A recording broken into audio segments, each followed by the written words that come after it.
నమస్తే రజిత గారు. నమస్తే ఉష. లాస్ట్ టైం మనం కొన్ని వీడియోస్ చేసినప్పుడు మీరు ఒక వీడియో ఇంటికి వెళ్ళిన తర్వాత నాకు పంపించారు. మీకు గుర్తుందో లేదో నాకు తెలియదు, కానీ ఒక ముసలావిడిని బయట వదిలిపెట్టేసి వెళ్ళిపోవడం, నేను ఇప్పుడే వస్తానని చెప్పి ఆ వీడియోస్ చూస్తున్నప్పుడు కింద కామెంట్స్ కూడా నేను కొన్ని చదవడం జరిగింది. ఇలాంటివి మా జీవితాల్లో చాలా ఉన్నాయి, మేము ఎవరికి చెప్పుకోవాలో తెలియక ఇలా ఉండిపోయామమ్మా అని పెద్దవాళ్ళే తెలుగు అక్షరాలతో టైప్ చేసిన వాళ్ళు ఉన్నారు. మా కొడుకు ఇప్పుడే వస్తానని చెప్పి వెళ్ళిపోయిన వాళ్ళు కొంతమంది. గజం కేవలం 26,000 రూపాయలతో 165 గజాల భూమి కేవలం 52 లక్షలు మాత్రమే. పై చదువులు చదివించి బయట దేశాలకు పంపిస్తే మా చివరి చూపు కూడా చూడడానికి రాని కొడుకులు కూతుళ్ళు కోకొల్లలని అది ఎలా చూడాలి రజిత గారు? అసలు అంటే పేరెంటింగ్లో ప్రాబ్లం ఉంది అంటున్నారా, లేదంటే పిల్లలే అలా తయారయ్యారంటారా, సమాజమే అలా ఉంది అంటారా, అంటే పెంచడంలోనే మనం కరెక్ట్గా పెంచట్లేదు అంటారా? అంటే మనం ఒక రక్తపు ముద్దని ఒక మనిషి బొమ్మగా తయారు చేసి బయటికి తీసుకొచ్చి పెంచితే పిల్లల్ని బయటకు వచ్చి వాళ్ళు పెద్దవాళ్ళై వాళ్ళ చేతికి రెక్కలు వచ్చిన తర్వాత వాళ్ళు చేసే పనులు చూస్తూ ఉంటే కొన్నిసార్లు ఇంకా బతుకున్నామా ఇవి చూడడానికి అనిపించేలా ఉన్నాయి. ఏం మాట్లాడొచ్చు దీని గురించి?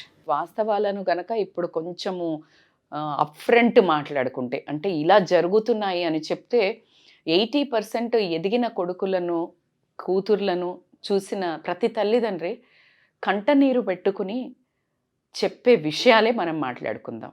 మీరన్నట్టు నేను ఇప్పుడు చెప్పబోయే ఒక అద్భుతమైన నిజ సంఘటనలు అంటున్నాను. అంటే ఒకరితో జరిగింది కాదు, జరుగుతూనే ఉంది.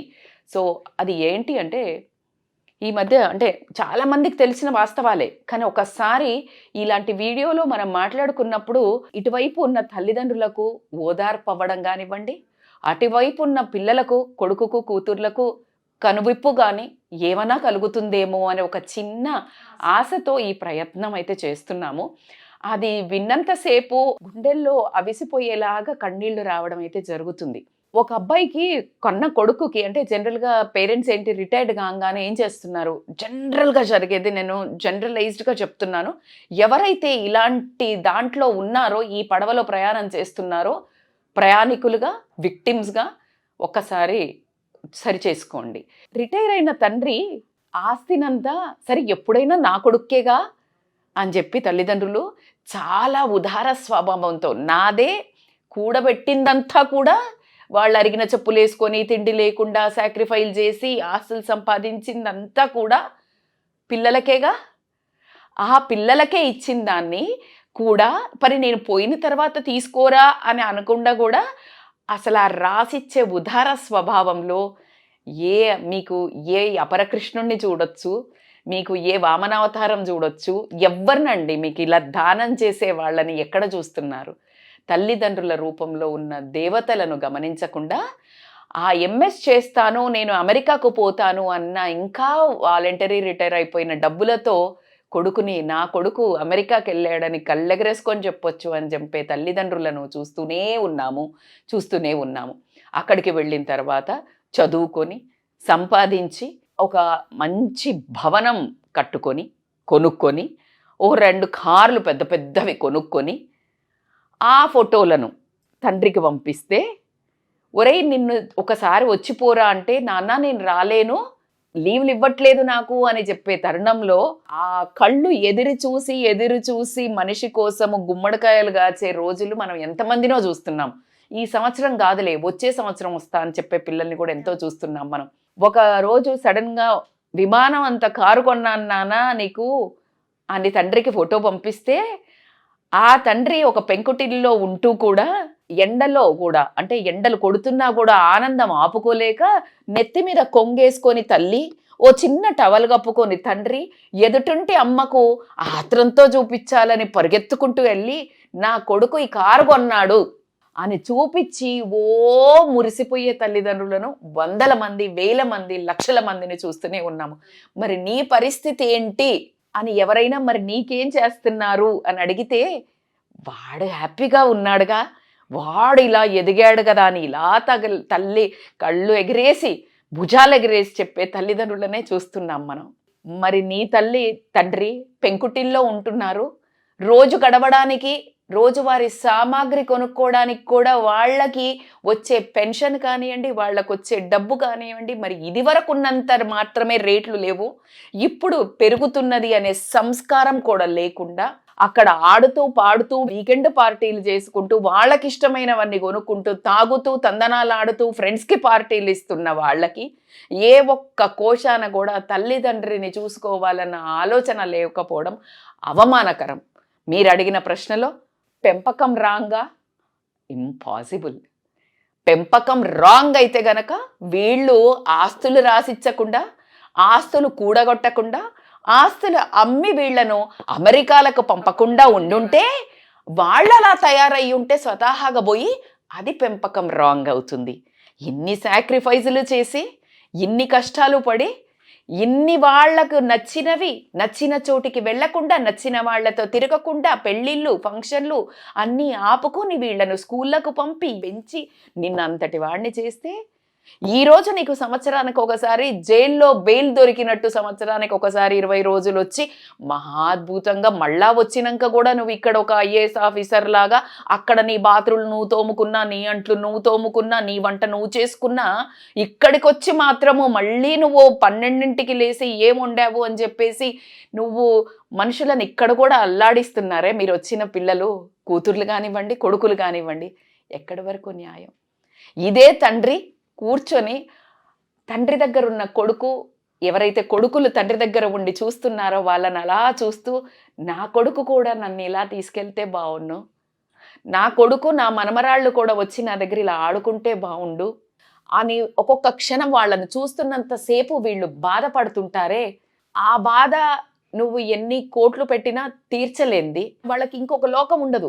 నా పిల్లల్ని చూస్తే బాగుండు, నా మనమరాళ్ళని చూస్తే బాగుండు, నా కొడుకు అలా నేను పడుకుంటే పక్కన కూర్చొని కబుర్లు చెప్తే బాగుండు ఒక నిమిషము, లేదు నన్ను నాన్న ఇక్కడ ఈ పూజకి వెళ్దామా, ఈ గుడికి వెళ్దామా, నేను నీ ఫ్రెండ్ దగ్గరికి తీసుకెళ్లాలా అని అడిగితే బాగుండు అని ఎవరైతే అలా చేస్తున్నారో వాళ్ళని చూసి గుండెలు అవిసిపోయేలాగా, పడుకున్న పక్క తడిచేలాగా ఏడుస్తుంటారే, దాన్ని ఎవడు గమనించాలి? అది పెంపకం రాంగ్ ఎలా అవుతుంది?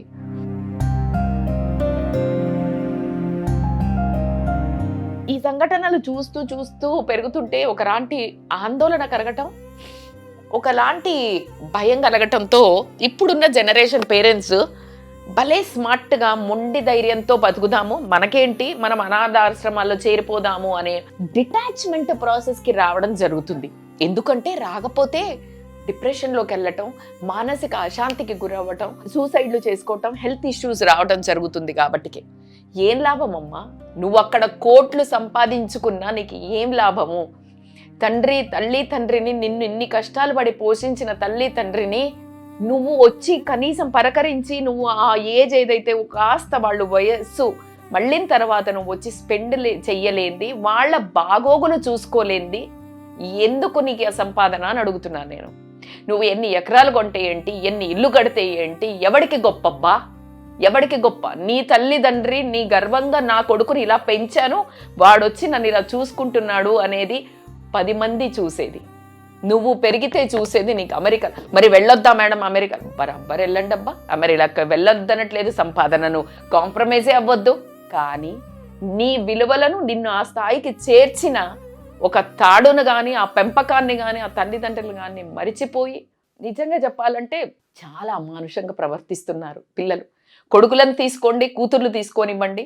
ఈరోజు పిల్లలకు అక్కడ ఇంగ్లీష్ మాట్లాడుతూ వాళ్ళ ఇంటికి వచ్చినా వాళ్ళకి తెలుగు ముక్క రాదు, అర్థం కాదు. ఏదో సరదాగా నీకు ఏమైనా అప్పాలు చేసి పెట్టాలా, లేకపోతే ఇది వండి పెట్టాలా, లేకపోతే పూరి ఏదైనా అడిగితే వాళ్ళు ఇలా ఒక పిచ్చి మొహం వేసుకొని చూస్తుంటే ఈ నానమ్మకో అమ్మమ్మకో కమ్యూనికేట్ చేయాలన్న ఆరాటం కాస్త చచ్చిపోయి ఆ బెత్తర చూపులు చుట్టం జరుగుతుంది అమ్మమ్మలు నానమ్మలు. అరే మరి ఇంగ్లీష్ మాట్లాడద్దా? నీ సంస్కృతిని కూడా మాట్లాడు. స్కూల్లో ఎలాగో ఇంగ్లీష్ మాట్లాడతారు, మరి అందరు ఉన్నారా మేడం అంటే లేదు. మా ఫ్యామిలీలో నాకు తెలిసిన పిల్లల్నే చెప్తున్నాను, అద్భుతంగా భగవద్గీత కంఠస్థంగా పాడేవాళ్ళు ఉన్నారు అక్కడ. కొంతమందిని తీసుకుంటే ఇలాంటి వాళ్ళు ఉన్నారు.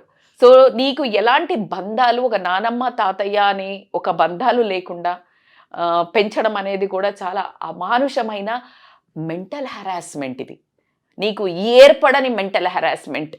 అన్నీ ఇచ్చి కూడా అన్ని కోరికలను వీళ్ళు ఒక నగలు నాణ్యాలు అడగటం కాదు, నిన్ను రా మాతో ఉండు, పిల్లల్ని నాతో ఉండనివ్వు అని ఒక చిన్న కోరికను కూడా తీర్చలేని పిల్లలు ఉంటే ఏంటి, లేకపోతే ఏంటి.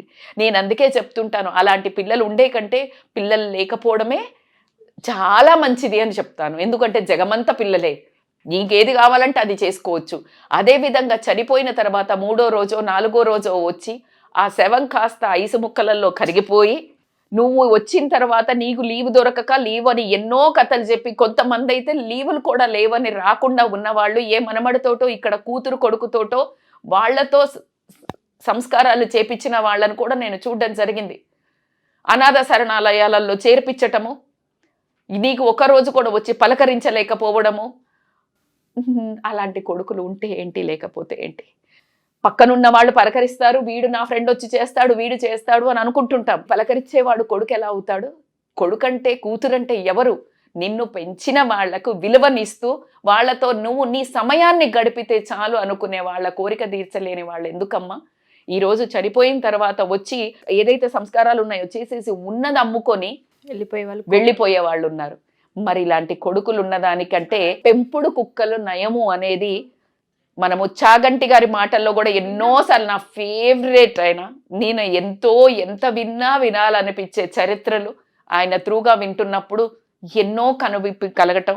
నేను ఇన్నేళ్లుగా ఆయనను విన్నప్పుడు నాలో నుంచి నేను కూడా ఎన్నో మార్పులు చేసుకోవడం. నేను స్పిరిచువల్గా వెళ్తున్న టైంలో ఆయన ఒక దారిలో నుంచి ఒక మంచి మార్గదర్శనం రావడం, నిజంగా కూడా ఇలాంటి పండితులు ఉండడం అనేది కూడా మనకు ఈ టైంలో ఒక్కొక్క యుగంలో ఒక్కొక్కరు పుడుతుంటారు అన్నట్టు మనకి ఇలాంటి వాళ్ళు ఉండడం కూడా మన అదృష్టం. మరి ఇలాంటివి విని చూసి ఏదో సోషల్ మీడియాలో అడ్డమైనవి చూసి నేర్చుకునే కంటే మరి ఇలా గరికపాటి గారు కానీ చాగంటి గారు కానీ ఇలాంటి మాట్లాడేవి చూసి ఎందుకు మరి ఆ మంచి దిశగా ఎందుకు మారట్లేదు అనేది అర్థం కావట్లేదు. మారుతున్నారు, ఎందుకు చెడ్డ వాటికే మారుతున్నారు, ఎందుకు మంచి వైపు ఎందుకు మార్పు లేదు? చాలా అన్ని తెలుసు అంటున్నారు కదా, మాకు అన్ని తెలుసు మీకేమీ తెలియదు అని అమ్మా నాన్నలను అలా కొట్టి పడేస్తున్నాం కదా. మరి అమ్మా నాన్నలను కొట్టి పడేసేటప్పుడు మీకు అన్నీ తెలిసిన వాళ్ళకు మీకు ఆ రెస్పెక్ట్ చేయడం తెలియకపోవడం అనేది చాలా అవివేకము, అమానుషము. సో బేసికల్గా చెప్పొచ్చేది ఏంటి అంటే ఈ టైంలో అన్నా ఇప్పుడైనా ఇలాంటి వీడియోస్ మాదొకటే అనే కాదు, చాలా మంది సోషల్ పీపుల్ చెప్పడం జరుగుతుంది, ఇలాంటి మంచి గురువులు చెప్పడం జరుగుతుంది. నాకు తెలిసి వాళ్ళకి ఆ విషయం కూడా అక్కర్లేదండి, మనసు అనేది ఉంది, వాళ్ళు చేసేది తప్పు అని తెలుసు. కనీసం ఇప్పుడన్నా కరెక్షన్స్ చేసుకొని ఖచ్చితంగా తల్లిదండ్రులతో టైం స్పెండ్ చేయండి. మీరు అత్యంత భవనాలలో ఉండి అంగరంగగా ఎంజాయ్ చేస్తుంటే కనీసం వాళ్లకు పట్టెడు మెతుకులు తింటున్నారా? లేదు వాళ్ళకి ఏమైనా రోగం వస్తే మీరు పట్టించుకుంటున్నారా? లేదు మీరు బతికే దాంట్లో 0.5% వాళ్ళకి ఆ షేర్ వెళ్తుంది మీ హ్యాపీనెస్లో అనేది గమనిస్తున్నారా లేదా అని మాత్రం ఆలోచించుకోవాల్సిన అవసరం ఎంతైనా ఉంది. ఇంకా నువ్వు పైకి ఎదగాలి, నీ కళలో కూడా నువ్వు పడుకున్న రోజు మనశ్శాంతిగా ఒక చిరునవ్వుతో పడుకోవాలంటే తల్లిదండ్రులను బంధాన్ని ఎప్పుడైతే గట్టిగా పట్టుకొని ఉంటావో నువ్వు చాలా ఎత్తుకు ఎదగటం అని జరుగుతుందని నేను ఖచ్చితంగా గట్టిగా నమ్ముతాను. ఎలా అయితే పతంగి పైకి ఎగురుతున్నప్పుడు ఒక తాడు ఇక్కడ ఎవరైనా పట్టుకుంటేనే దాని ఎగురుడికి అందం. ఈ తాడు ఎప్పుడైతే తెంచుకొని నువ్వు ఎగురుతున్నాను కదా అని వెళ్ళిపోయావనుకో అది ఎక్కడో ముళ్ళ చెట్లోకో ఎక్కడో లోయల్లోకో పడిపోయి అగాధంలోకే పడ్డం జరుగుతుంది. సో కాబట్టికి ఎంత ఎత్తు ఎదిగినా తల్లిదండ్రులను మరవకుండా ఉండాలని మనస్ఫూర్తిగా కోరుకుంటూ సమాజానికి ఒక మంచి ఆదర్శవంతమైన పిల్లలుగా అయితే నిలవండి. మీరు ఇప్పుడు నేర్పించేదే రేపు పొద్దున పిల్లలు మిమ్మల్ని ట్రీట్ చేస్తారు. సో కాబట్టికి వాళ్ళు వాచ్ చేస్తూనే ఉంటారు మీరు మీ తల్లిదండ్రులతో ఎలా బిహేవ్ చేస్తున్నారని. Thank you so much. ఇటువంటి వీడియోస్ చేసి అట్లీస్ట్ ఒక్కళ్ళ మనసు మారినా హ్యాపీ. థ్యాంక్ యూ అండి. Thank you so much. Thank you so much Usha.